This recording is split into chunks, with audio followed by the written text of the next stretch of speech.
कुंभ की यादें सीरीज अमर उजाला की अनवरत जारी है। सीरीज में हम कुंभ के उन कालखंड की बात संत महंत आश्रम अखाड़ों के परमाध्यक्ष से कर रहे हैं, जो उन्होंने अपने शुरुआती जीवन में कुंभ के दृश्य को देखा। कुछ ऐसी यादें भी हैं, कुछ ऐसी स्मृतियां भी हैं जिसको उन्होंने संजो कर रखा है। कुंभ क्या है और कुंभ की महत्ता क्या है, इन विषयों पर आज हम बात करने आए हैं स्वामी जागृत चेतना गिरी जी से। निरंजनी अखाड़े से जुड़ी हैं और एक अखाड़े के आचार्य महामंडलेश्वर भी उन्हें नियुक्त किया गया था प्रयागराज कुंभ में। आज वह बताएंगी कुंभ की महत्ता क्या है, कुंभ की वो यादें क्या है जिसे उन्होंने संजो कर रखा है। हाँ, मैं आचार्य महामंडलेश्वर जागृत चेतना गिरी हरिद्वार से हूँ। जैसा कि कुंभ में हमने 2013 से अनवरत अर्ध कुंभ और महाकुंभ देखते चले आ रहे हैं।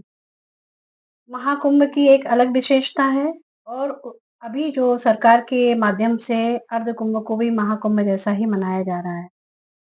इसका पूर्ण यही है कि हम वैश्विक स्तर पर जब एक बड़े आयोजन धार्मिक और आध्यात्मिक भारतीय संस्कृति सनातन व्यवस्था की जो परंपराएं हैं और उनकी संस्कृति को संयोजने का जो प्रयास जब करते हैं तो एक बड़ा भारत में देखने को मिलता है, बल्कि विश्व में ही हम उनका अनुसरण करते हैं। और ये बहुत बड़ा विश्व का सबसे बड़ा मेला कहा जाता है, जहाँ पर संत महंत महामंडलेश्वर आचार्य महामंडलेश्वर और ब्राह्मण जो सभी जो धार्मिक प्रवृत्ति के लोग हैं, आध्यात्मिक प्रवृत्ति के लोग हैं, महापुरुष, वो हम सभी को समाज को मार्गदर्शन देने का प्रयास करते हैं। उसमें गोष्ठी होती हैं, संगोष्ठी होती हैं, बहुत सारे ऐसे कार्यक्रम होते हैं, सत्संग होते हैं, जहाँ पे दिशा और दशा का निर्देशन मिलता है। ये अनादिकाल से है। जैसे हमारे यहाँ पहले राजा हुआ करते थे, तो राजा लोग अपने धर्म गुरुओं को अ, उस धार्मिक मेले और आध्यात्मिक मेले को पूर्ण करने के लिए ज्योतिष गणना के आधार पर ही, पांचांग के आधार पर ही उसका एक तिथि, वार, नक्षत्र, योग, करण, ये पांचांग के अंग हैं। इनको जब हम ज्योतिष में लेके आते हैं, तो उस समय कुंभ का निर्धारित तिथियां तय होती हैं। और उन तिथियों के आधार पर जब हमारे यहाँ मुगल शासन था, हमारे यहाँ अंग्रेज और मलिक शासन आया, तब उस कुंभ में कहीं न कहीं हमारे यहाँ विकृतियाँ आ गई, धर्म के प्रति काफ़ी विकृतियाँ आई। उन राजाओं जो पेशवाओं राजा हुआ करते थे, शौर्यशाली, बलशाली, हमारे धर्म गुरुओं को राजसी शाही, जिसको अभी हमने अमृत का नाम दिया है, अमृत स्नान है, अमृत शाही स्नान है या अमृत काल बेला में उस राजा लेकर के चलते थे उन धर्म गुरुओं को, जहाँ पे स्नान आदि और वो मेला का आयोजन करवाते थे। तब से उसी परंपरा में हमारे आदि गुरु शंकराचार्य जी भी हुए हैं। उन्होंने ने भी एक शस्त्र और शास्त्र की परंपरा को आगे बढ़ाते हुए धर्म का बढ़ोतरी की या बढ़ावा दिया है। और उसी मेले में हम सभी जो भी साधक होते हैं, अपने गुरुओं के माध्यम से संन्यास ग्रहण करते हैं, साधनाएँ करते हैं। अमुक-अमुक साधना पद्धतियाँ हमारे वेदों में बताई गई हैं, जहाँ भक्ति मार्ग है, ज्ञान मार्ग है, जहाँ पर उपासना मार्ग है हमारा, जहाँ पर ध्यान मार्ग है, योग मार्ग। जो जिस कोटि का साधक होगा, उस कोटि के गुरु से अपनी शिक्षा-दीक्षा प्राप्त करके उस कुंभ का लाभ लेगा, जिसमें संन्यास दीक्षा भी सर्वप्रथम सर्वोपरि मानी गई। पिछले कुछ दशक से जी, कुंभ हो या अर्ध कुंभ हो, नारी शक्ति का भी एक बड़ा योगदान है। जी। इवन एक ऐसा वंचित समाज जिसका अखाड़ा भी बना। हुँ, आपकी क्या मान्यताएं हैं कि उनको जो यह स्थान मिला हुँ। वह इसमें कितनी सफल देखिए, सफल और असफल ये कालखंड और व्यक्ति की मानसिकता के ऊपर भी है। जब हम समाज में चलते हैं, कौन हमें स्वीकार करता है, कौन स्वीकार नहीं करता है, एक बात। दूसरी बात ये है कि मातृशक्ति अनादिकाल से ही है, हमारे साथ ही है।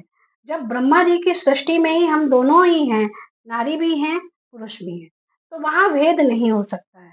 और अनादिकाल का अगर हम वैदिक इतिहास देखकर देखें कि हमारे यहाँ मैत्री, अपाला, घोषा और ये मदालसा, जैसी ब्रह्मवादिनियां हुई हैं जो समक्ष शास्त्रार्थ करती थी, या गादी में जो ऋषियों से, क्योंकि हमारे यहाँ ऋषि परंपरा भी है और जिस पर अभी महापुरुषों का चिंतन है कि हमारे समाज में ऋषि परंपरा भी लाई जाए बजाय संन्यास के, क्योंकि संन्यास आज के कालखंड में कठिन है और उस संन्यास को निभाने के लिए ऋषि परंपरा जो हमारी वैदिक काल की परंपरा है उसमें मातृशक्ति तो समक्ष है। हमारे आदिगुरु शंकराचार्य भगवान ने भी जब मंडन मिश्र की पत्नी से शास्त्रार्थ किया था और शास्त्रार्थ के बाद फिर वो उन्होंने उनको स्वीकार किया। तो मातृशक्ति और किस कालखंड में हमें ये अब विचार करना पड़ेगा कि ये न्यूनता आई है, लेकिन अब हमें दिख रहा है कि सभी जागरूक हैं और सभी क्षेत्र में हैं और सभी क्षेत्र में होने के नाते अध्यात्म क्षेत्र सबसे मूल जो केंद्र बिंदु है वहां पर अधिक होने की आवश्यकता होनी चाहिए और सबको इसका समर्थन और सहयोग करना चाहिए। प्रयाग कुंभ में आपने एक अलग अखाड़ा बनाया, उस अखाड़े की आज परिस्थिति क्या है? उस अखाड़े की परिस्थिति जब पहले बना था 2013 और 14 में, तब तो बड़ी संघर्षमय थी, लेकिन अभी अच्छी सुदृढ़ है। मुझे ऐसा लगता है कि जब हमने 24-25 में प्रवेश किया उस अखाड़े में, तो वही अखाड़ा हमारे प्रयागराज में 9 सेक्टर गदावादन मार्ग में स्थापित हुआ, एक बहुत बड़ी भूमि के साथ हुआ। पूरा एक प्रोटोकॉल हमारे साथ था, पूरी शासन और प्रशासन, हम पूज्य योगी आदित्यनाथ जी का भी प्रशंसा करेंगे। हम सबको मातृशक्ति को बड़ी अच्छी सुरक्षा कवच में रखते हुए स्थापित करने का अवसर दिया और पूरा सहयोग किया उन्होंने।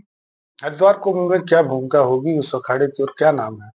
देखिए, उस अखाड़े का तो वैसे परी अखाड़े के नाम से जाना जाता है, लेकिन बाद में हम जब आचार्य महामंडलेश्वर की ओर से गए हैं, तो हमने उसमें मातृशक्ति शब्द जोड़ा है।